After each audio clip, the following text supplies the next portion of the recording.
அம்மா மக்கள் முன்னேற்ற கழகத்திற்கு மாத்திரமல்ல, தமிழ்நாட்டுக்கே ஒரு நல்லதொரு ஆட்சிக்கான தொடக்கத்தை நோக்கி அதில் நாங்களும் பங்கு பெறுவதற்காக மக்கள் விரும்புகிற ஒரு நல்லாட்சியை தமிழ்நாட்டில் உருவாக்குவதற்கான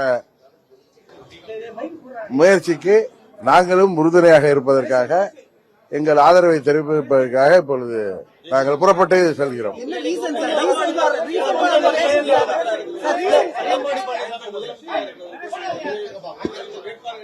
சார், இதெல்லாம் நான் உங்களுக்கு 11 மணிக்கு மேல பேசுறேன். ஒன்னே ஒன்னு சொல்றேன்,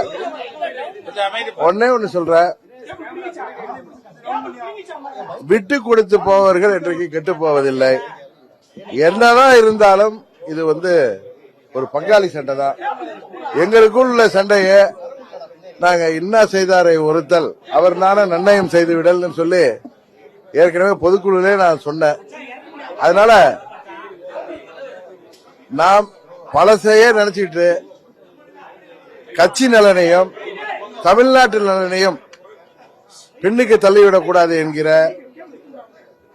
ஒரு பொது நோக்கத்தோடு நாங்கள் விட்டு கொடுப்பதால் கெட்டு போவதில்லை. அதுபோல எல்லாவற்றையும் இணைக்கிற சக்தியாகிய அம்மா அவர்களின் தொண்டர்கள் என்ற முறையில ஓரணியில திரண்டு மீண்டும் தமிழ்நாட்டில் அம்மாவுடைய ஆட்சி வருவதற்கு, மக்களாட்சி வருவதற்கு, நல்லாட்சி வருவதற்கு நாங்கள் உறுதுணையாக இருப்போம் என்பதுதான் எங்கள் நிலைப்பாடு.